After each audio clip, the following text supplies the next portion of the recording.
And welcome in to the task force. Great to have you alive and around for, I guess, one of the only live sporting events we're going to have anytime soon, the NFL Draft. And who is better to talk about the Lions, the NFL Draft, than the best of the biz from his home office, the great Dave Birkett. Dave, I couldn't be happier to have you on the task force. Your task force debut, we've obviously done so many different spots on 97.1 with being home and all of us at home right now. This is just as good, if not better, my friend. Great to see you.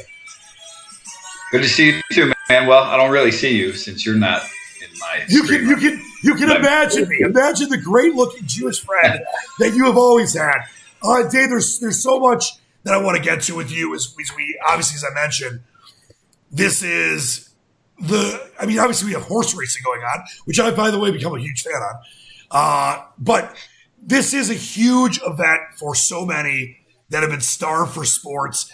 Before we get into anything, though, how have you been? How has it been covering the NFL, being in a quarantine-type mode? Bob Quinn doing, obviously press conferences digitally.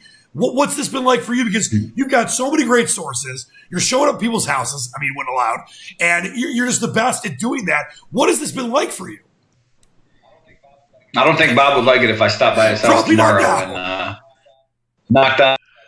I told him, I said, "Are you going to be mad if I call your landline? Are you going to kill me if I call your landline during the draft tomorrow?" And he said, "Yeah, he would." So I probably won't do that. But no, look, it's different, but a lot of what we do this time of year would be from, home anyways. So it's not terribly different. I probably would be in Las Vegas right now for the draft. There are a couple stories that I had that fell by the wayside because of the coronavirus, but look, everybody's healthy and that's most important. So we can deal with everything else. Listen, I got to check in on your two championship level kids, athlete wise. Obviously, it's got to suck without school and competition, but I'm sure they've been training, doing some Rocky IV montages. How are the kids doing?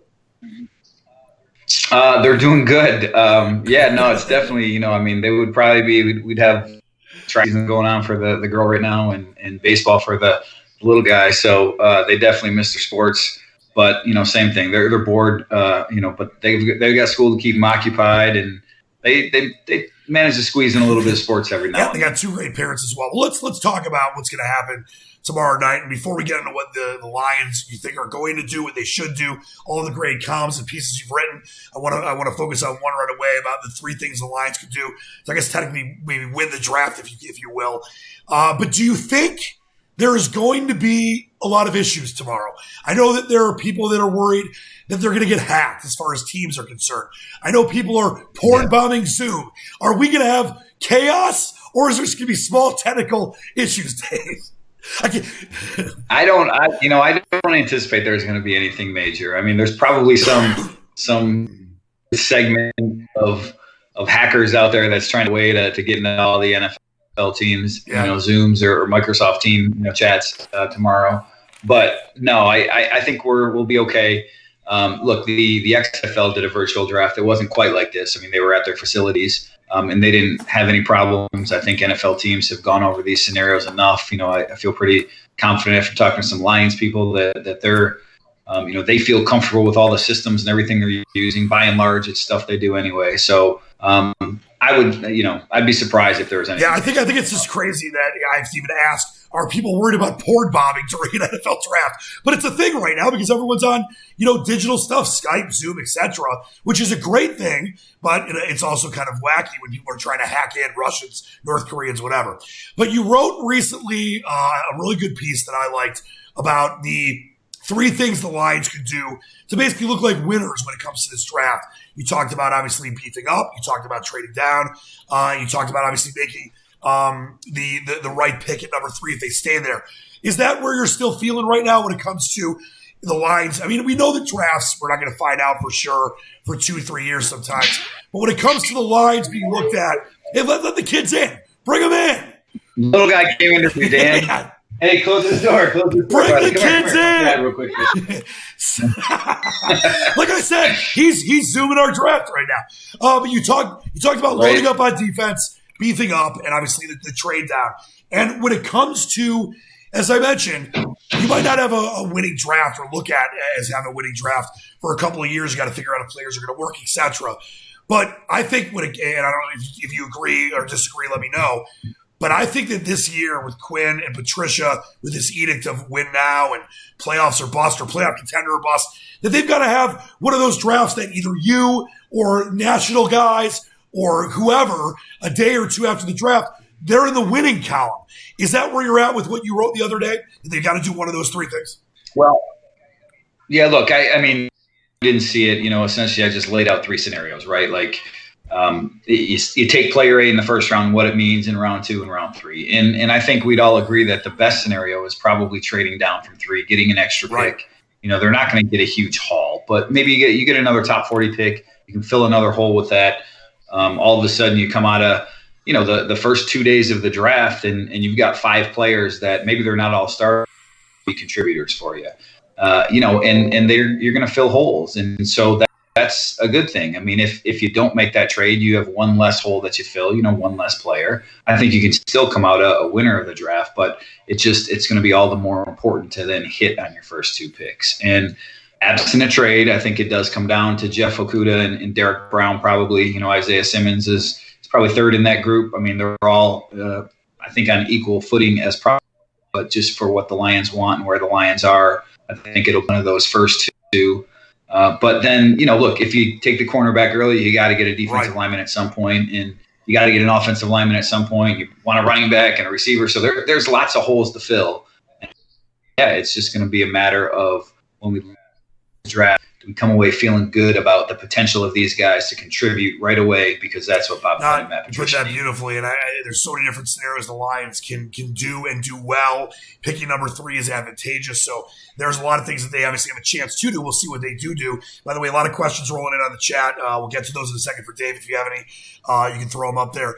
But I want to talk to you about Tua Tagovailoa. And I thought the best scenario, Dave, we've talked about this many different times, is to create that bidding war. Is it going to be the Dolphins 5-18? Probably not, but maybe 5-26 or 12-19 for the Raiders, or the Chargers 6th pick. I saw a mock from Walter Football yesterday that has the Chargers trading with the Lions, taking Herbert at number 3, and the Lions going down and taking Derek Brown, or maybe being able to get a Simmons at number 6. When it comes to Tua, and there are reports, and this is actually a question from Matthew Roller, who said there's reports coming out, the Dolphins seemingly want to trade up, but they're playing hardball. I don't think there's any chance the Lions are taking Tua. Tell me if I'm wrong. But regardless, is there any buzz you're hearing? We know the misdirection come draft time about the Dolphins really wanting Tua, making sure no one else gets him, and could that play in the Lions' hand? Well, look, I think the Lions are not in the quarterback market. They even though we've talked about it before, you could make the case for Tua and you could make the case to take a young quarterback. It's just I don't think it's a realistic scenario right now, given Tua's health, given where the Lions stand as an organization, Bob Quinn, Matt Patricia, everything we've talked about. So it's not so much about the Lions creating a market as it is maybe either the Dolphins wanting to ensure they get their quarterback, enough draft capital that hurt them a ton to give up, say, that second round number, I think it's 37, 39, whatever it may be, to go up and get a quarterback. And then, maybe look, the Chargers as well, if they both want the same guy, if one of those teams is not comfortable with Justin Herbert or Tua Tagovailoa, then you got to go up and get it. I know there's been a lot of talk here about, hey, maybe the Dolphins want to, they want to get both 5, they want to have 3 and 5 and not give up their number, the number 5 pick, or maybe they want to get an offensive lineman instead of a quarterback. And I just don't see those as realistic scenarios. I think if a team goes up, it's going to be for a quarterback. And everyone I've talked to across the league, there are some legitimate concerns about Tua. Now, I still put him, my latest mock draft out on freak.com, I still put Tua at number 5 because I think, the Dolphins went down this tanking road, right? They went for a purpose to get a quarterback, and Tua is still the best bet for a quarterback for them. So if they, if that was their purpose, you got to make sure you get your guy. Maybe it doesn't happen. Maybe the medicals are concerning enough. I think they are to a lot of teams, but I still think the best bet for the Lions is just that both the Dolphins and the Chargers want to get Tua or Herbert, one or the other, and there's a little bit of a bidding war for them. Yeah, I think there still can't. I mean, listen, we all know the misdirection. We all know this is kind of a weird draft done digitally, and teams scrambling maybe in the last minutes that they would have in a normal situation, being in Vegas or New York or etc. So there's definitely those possibilities, and that's what I'm interested to see tomorrow night. And you mentioned your latest mock draft. I mean, if the Bengals don't take Burrow, they should be contracted, Dave. And then you had Chase Young going to the Redskins, but you do have the guy. I love this guy, and I want to throw this in there because you and I have talked about this as well. You've got, I think there's 5 corners that have been taken in the top 5 in the last 20 years. I know Terrence Newman was one of them. Obviously, Jalen Ramsey. Pretty much every corner of the 5 that was taken in the last 20 years or so has been really, really, really good. And if the Lions take Okudah, who you have them taking right now in your latest mock draft, at number 3, I'm not going to be mad. But should Lions fans be frustrated if they don't find a way to trade, if there's the ability to, still move down to 5 or 6 or whatever, and maybe still get Jeff Okudah? Yeah, I mean, look, if there's the ability to, I think Bob will do it. I mean, we're not talking about like a 7th round pick here or something like that, but if there's a realistic opportunity, Bob's going to do it. There's no question about that. That's his number one goal. The number one thing that he would like to do would be to trade. So I don't have any doubts that that'll happen. If it's not there, look, I don't think it would be, people are going to be angry. Why couldn't Bob get a deal done? I don't think it's going to be Bob's fault. I don't think it's going to be about the price was too high. I think it's going to be about the interest wasn't there. So if there's not a team that wants to come up and get a quarterback, if there's not a team that wants to jump up for an offensive lineman, and I don't know why a team would, there's 4 pretty even offensive linemen. They're all going to be, way different to different teams, but I don't know why a team feels the need to come up to number 3 to get it. Then I just don't see that as a realistic, possibility for the Lions or something to be angry about that they weren't able to. Sure, I know Bob Quinn talked about this a couple days ago. He said he'd like to have something in place early on Thursday. From your reporting, you got the best sources that I know of. Are you hearing anything where we might know, like something might leak to you or leak to some people on Thursday, morning or afternoon, that the Lions are in serious trade talks, or is that all going to be kept as quiet as obviously possible? Well, Bob did say the other day that, he wanted to have a deal in place before he got on the clock. So it's certainly possible that something could get out, I don't think there's anything that's been locked into place right now. I mean, certainly it would depend on what happens in the first 2 picks. If Chase Young was there, the Lions might scrap the trade and run to the podium. But yeah, it's certainly possible that if, say, the Lions and Dolphins agree to a trade at 3:30 tomorrow, that news is going to leak out. That all of a sudden, that deal is agreed upon. Though I would expect that the Dolphins or whoever the acquiring team don't want that to leak out, because what if then somebody does come up and make it worth Washington's while to drop down, another team pursuing a quarterback, for instance. If let's say the Chargers and the Lions agree to something at 3, the Dolphins are the ones with the firepower that if they really want a quarterback, they can go up and get it. So I think it's possible, but I don't think, just because we don't hear anything doesn't mean there's I never want to put baby in a corner, but I got to ask you this question. Can you give me a percentage on what you think right now, as of 8/16, Wednesday night, day before the draft, that the chances the Lions do trade out of number 3? That's a good question. I'd probably put it at, 20%. I mean, if I'm looking at the options right now, it's probably,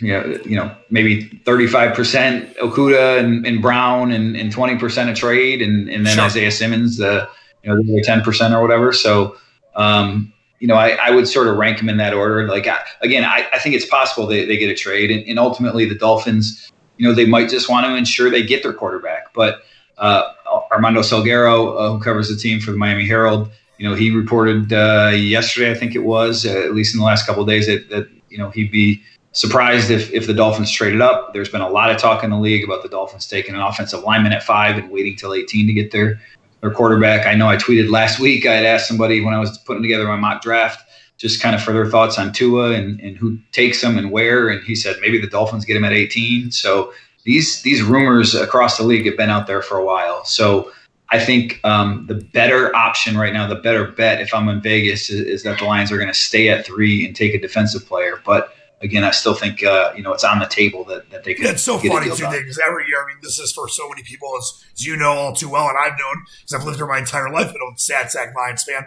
That every year Lions fans want him to trade down. This is the year where it actually might happen because you're at number 3, and we have multiple questions here in the chat. I want to throw this to you, Dave, Matthew, and Ted, and a couple others saying, should the Lions get better than fair value if there are 2 teams in that bidding war, like when the Colts and the Jets deal happened?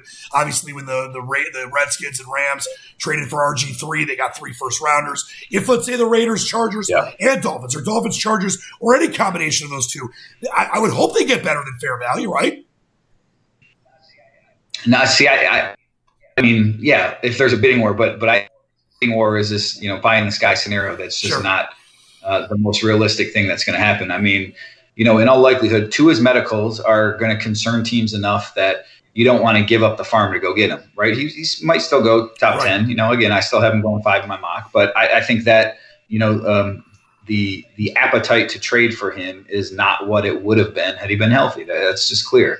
Justin Herbert, again, I predict him to go in the top 10, but my sense is that he's not necessarily the kind of quarterback that you trade up to get. That there are some questions, a lot of questions about him as a prospect. So it's not like we're talking about 3 Joe Burrows here in this draft. So where there's going to be that bidding war, where the Raiders want to give up both of their first round picks, and the Dolphins are going to give up 5 and 18. I don't see that as realistic. I think it's more likely that the Dolphins, they just want to ensure they get their quarterback, and just to make certain that they do, they'll give up that second round pick, or the Chargers for that matter. Maybe they give up their 2 and they give up something else, a future 2 or something like that. I think I would keep my hopes down for what the return is, and then be pleasantly surprised if a bidding war does. Hey, for a Lions fan, that's a good thing. Keep your hopes down and hope you're surprised. Dave, let's talk about this. When you look at whether it's Okudah, Simmons, Derek Brown, those are the 3 names you hear if the Lions stay at 3 or maybe trade down in the top 5 or 6. Is there, 2-part question, is there any other name that could surprise? And is there any other name that could surprise but would be a terrible, terrible idea that maybe you've heard about a possibility? No, I don't really think there is. I mean, we all know Bob Quinn's affinity for offensive linemen. And so, depending on how far down they trade, right? Maybe an offensive lineman comes into play, or maybe if you are trading to 12 with the Raiders, you're looking at a Javon Kinlaw or somebody like that instead of the Isaiah Simmons, Jeff Okudah, Derek Brown trio. But I just don't think that's in the card. I think that's a non-zero chance of that happening. Bob said for him to move out of this top group of players, he needs he'd have to get double the trade chart value. And again, I just don't think any of the prospects are worth that going up to get. So, again, could it happen? Yeah, but I think it's, we're throwing darts when we're talking about what if they end up with Tristan Wirfs, or what if they end up with Javon Kinlaw or CJ Henderson or somebody like that. Dave, you're never throwing darts, my friend. Well, obviously the focus is on the first round tomorrow, but I wanted to get your thoughts on a couple guys that maybe if the Lions do end up trading, they can get a second round pick from the Chargers or the Dolphins. Looking at players like Chason from LSU, Gladney, the quarterback from TCU, you mentioned Henderson from Florida, the CB. What are some other players you're looking at that the Lions could possibly get early on day number 2, and guys that you kind of circle that could really, as you mentioned, we talked about your 3-point plan, that if they follow these things, whether it's the trade down, beating up on defense, or making the right pick with a stud defender, then it could really help them win this draft. Where are you at with guys to add after day 1? Yeah, Henderson will be gone. He's going to be a top 15 pick, whatever. He's the second best cornerback in the draft, but I do think, Gladney, that's the name that you mentioned, Jalen Johnson from Utah. He's got a little more size than Gladney. He is coming off, I think it was a labrum surgery. He played with a shoulder injury last year. So, I could see him being there. If the Lions do go Derek Brown early, look, there's going to be an opportunity for them to get a cornerback at the top of round 2. And again, maybe it's a guy like Gladney or maybe even it's like a Christian Fulton or somebody that falls. I think after the top 2 cornerbacks, there's a pretty good gap between the next tier. Maybe AJ Terrell's the next one, but most of those corners I think could be available in the top of round 2. If it's not, look, if they do go Okudah up top, they're not taking a cornerback in the second round. But you could look at let's just go offense. Robert Hunt, from Louisiana Lafayette, the offensive guard. I think he's, probably viewed by most people as the best guard in the draft. He's got some right tackle flexibility, so he would fit the Lions. Even the running backs. Look, I was sort of steered away from the Lions taking running backs in two by someone within the organization, but Jonathan Taylor, J.K. Dobbins, the Lions know they need to, improve that running game, and both of those guys would fit and would probably even be more of a complementary piece than Kerryon and maybe, take over as sort of the lead back. I'm glad you brought up, and actually I wanted to bring up one more guy, A.J. Epinesa. I would think he'd be in the range for the Lions in the second round, right? The edge out of Iowa. Yeah. I didn't put him in, I had him in my mocks. I sort of had him in and out of my mocks this year, my first round, because I think he's a good player, but not a great player, kind of a scheme specific, player. He certainly would fit what the Lions want. I think it was Todd McShay to Trey Flowers, which, hey, the Lions spent big on Trey Flowers. So I could certainly see a guy like A.J. Epinesa in there because, again, their biggest needs are cornerback and defensive line. They need some pass rush, but, they need one of those versatile guys that can play anywhere on the line. And Epinesa would fit if he was there. I don't think that would be a bad pick for them at all. You brought the running backs up, which I wanted to throw out there to you. And listen, if I had my pick of the litter and it wasn't an overreach as far as a draft pick went, I definitely love J.K. Dobbins. We'll see if he lasts after the first round. And like you said, I don't think the Lions are going to jump up in the second round and grab someone like a Dobbins. But when you look further down, because you need that kind of thunder and lightning, Kerryon Johnson has not been the healthiest. What are your thoughts on guys like P. Ryan from Florida, who I love, Benjamin from Arizona State, and Zach Moss from Utah? Those are the three that I've looked at, and you get maybe third round, maybe late second round when it comes to running back. I like the Moss, guy. I was going to write about him last week as part of our running back preview, and I just got, a little swamped with all the Bob Quinn stuff that I ended up writing on Friday, so I didn't write what I had on Zach Moss, just talked to him for a little bit at the Combine. He's another guy that had some injury concerns, so maybe you could even see him slipping into round 4. But I would think that he would fit what the Lions, want to do. I mean, I remember him just talking about how much he loves contact and being a sledgehammer and modeling the game after Marshawn Lynch. And hey, that's what Darrell Bevel won with. So I think Zach Moss would be, the kind of back that would thrive in this system, and he'd be a good look. If you have him and Kerryon Johnson, I think those two could work well together. Splitting the workload and providing different things when they're on the field. Dave, I could talk to you for hours, but I want to let you get back to the kids, the one that snuck in here. But I got a couple more things I want to get to you before we go. I really appreciate the time, and I know you're going to be a very busy man, as you have been for the last several weeks, even in quarantine. First, I got to ask you about this. You wrote recently about 2018 and Gronk, who's now a Buck all of a sudden, and the Lions offering a first-round pick. How close was that to happening? And I know we had someone on the chat ask, did the Lions were thinking they were Super Bowl contenders in year one of Patricia? But I thought it was a fascinating piece by you. Just how close were the Lions to getting Rob Gronkowski? That's a great question by whoever's on the chat, because that would indicate, right, that they thought they were away from being, this great team. If you're giving up a first round pick for Rob Gronkowski, who everybody knew had injury problems, and at that stage of his career, already was having trouble staying on the field with the back, the elbow, everything, then you obviously thought he was going to be a piece that was going to put you over the top. So, look, to be clear, it was Adam Schefter's reporting on what the exact terms of the trade was. It was a first for Rob Gronkowski and then a swap of second-round picks, essentially, where with the Lions moving up and the Patriots moving back. The Lions ended up trading up for that pick anyways, so one they took Kerryon Johnson with. But, yeah, look, I scratched my head at that compensation. I mean, we all know that the deal was close. It was essentially agreed upon. They just couldn't get Rob Gronkowski to sign off on it. I didn't know the full terms of it, but the fact that the Lions were willing to give up a number 1 pick for Rob Gronkowski, that does make me, two things. I think, it makes me wonder what Bob, saw in Rob that he would give that up, or what he saw on the team that he would give that up.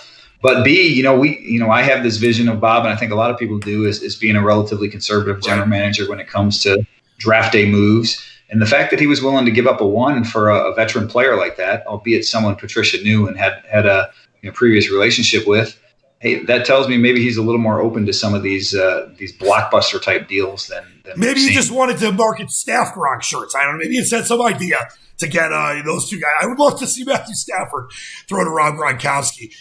This is the big one, Dave. And I'll tell you where I'm at right now.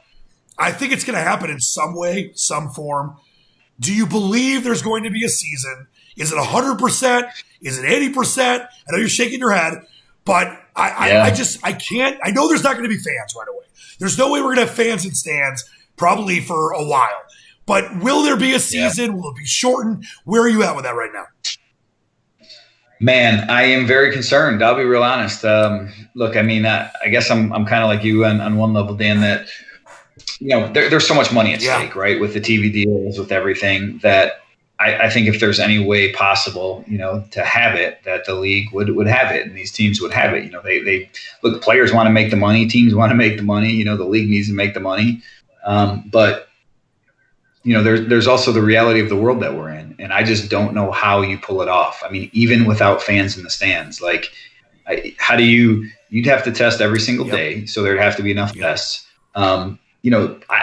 Players would have to be in essential quarantine. I mean, maybe not quite, but look, what happens if one player tests and then all of a sudden you have to lock the whole team down for 2 weeks?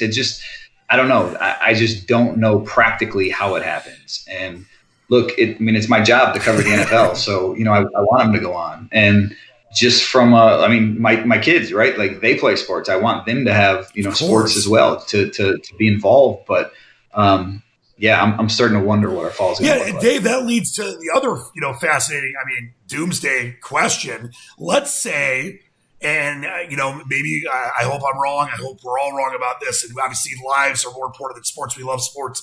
They're unified. They bring us together. That's why this draft's so exciting, is it's one of the few live things we've had during this quarantine stay-at-home stuff. But let's say there's no season.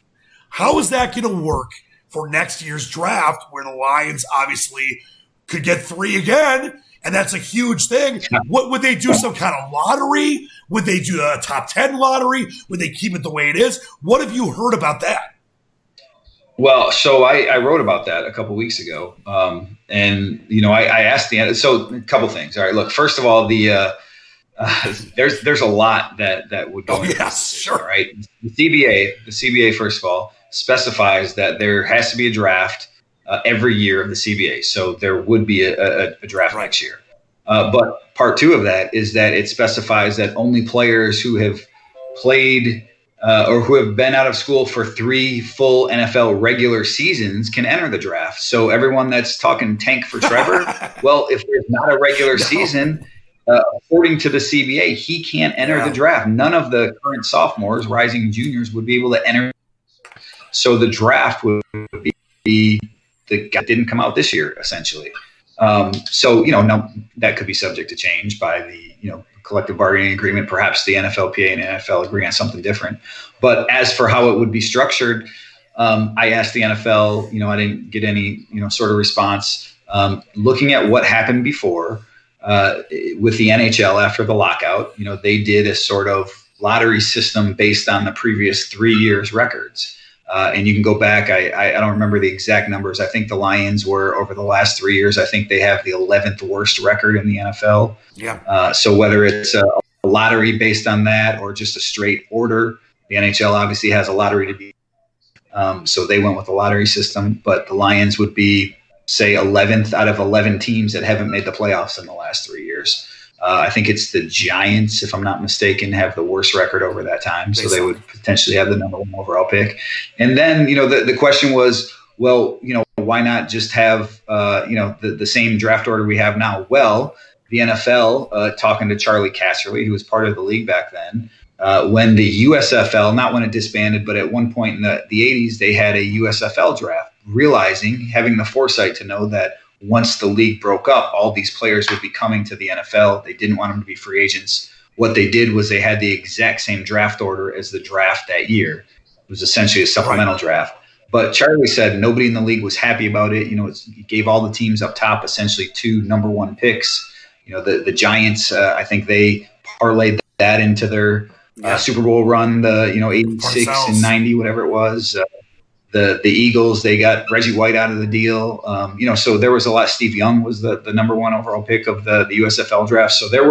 So I think history being our guide, it would not just be this year's draft order, and it would be some compilation of recent years. And again, using the NHL model, you look back at the last 3 years, I think that's a fairly good time frame to go back on. The Lions have the 11th worst record over that time, so they're still in the bottom, tier of the draft. Maybe there's a lottery. Maybe they'd have a shot at Trevor. But there's a lot to digest. There's a lot to think about. And, it was an interesting rabbit hole to go down. But I don't think there's any real answer. Yeah, you explained that beautifully. And let's just hope that doomsday scenario isn't into play. But listen, we gotta be realistic, my friend. Before I let you go on a personal note, Dave, you have always been so kind to me, to our station, coming on all these different times with different shows. You continue to do an incredible job. I know this can't be easy, having to do this kind of in a quarantine way, but you're still doing it just as good as you always have. So I want to thank you for the work you do. I want to thank you for coming out with me and all the times you come out with me, because you're a busy man, but you've always made time for me, and there's a reason you're the best in the business. All due respect to your cohorts. I love them too, but you're my guy. So thank you, Dave. We'll follow your work on obviously freak.com at Dave Birkett. Any parting shots for you, my friend? No, man, I appreciate the kind words, and for you and for everyone out there, just stay healthy. I mean, it's definitely a wild time. I don't think anyone could have ever imagined this, and most importantly, we stay healthy. Hopefully, before long, we get back to Amen. Take care of those kids. They're the best. They're championship level. Your wife as well. And here's to maybe the Lions winning a draft for once. That'd be great. Dave Birkett, love you, my man. Follow him on Twitter at Dave Birkett, freak.com. Next few days should be a lot of fun, especially for guys like Dave and us football fans. Dave, we'll see you next time. You got it, Dan. We'll talk again. Until next time, it's the Task Force. Out. Believe in the dream.